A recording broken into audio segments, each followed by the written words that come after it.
Ministry is a high calling, but we must balance it with realistic expectations for ourselves, our spouses, our children, and our congregations.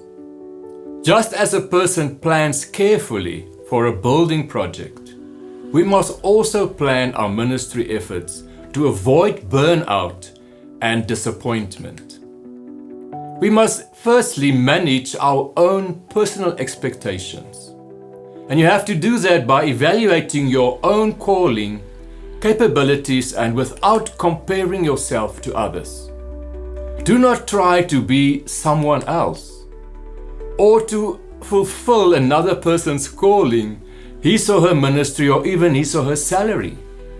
Be real and true to who you are and fulfill the ministry that God gave you.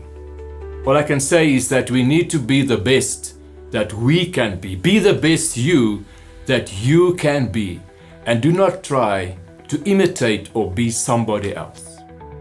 We also have to manage the expectation of our congregations. Listen to your people and what their needs are, but then you have to clarify what is really realistic. Some people expect you as the pastor to have a healthy family life, but on the other hand, they expect you to be present at every activity of every ministry. That is just not possible, to be everywhere and to be everything for everybody. You can't be everywhere all the time. Be honest about what you can and cannot do and what you can manage, and try to manage what people expect from you. I find it's best to just be honest and open about what you can and what you cannot do. You also have to accept your limitations and acknowledge that you and your spouse are human beings with finite energy and time. You are not Superman or Superwoman. You need to trust God to fill the gaps where you are humanly limited and you cannot get there.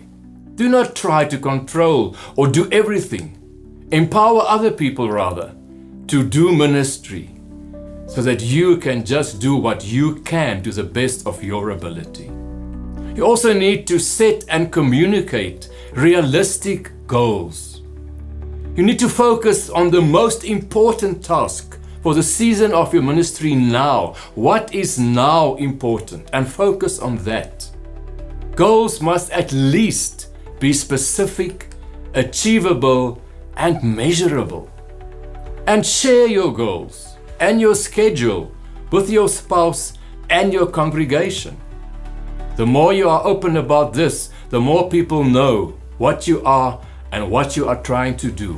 When programs and goals are clear, I have found that everyone then knows how to move forward together in a context of trust.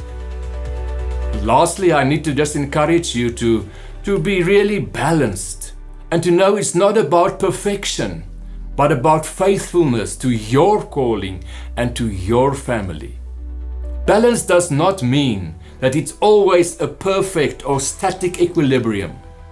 It is more dynamic than that, when at some times some aspects will receive more attention and more of your time than others.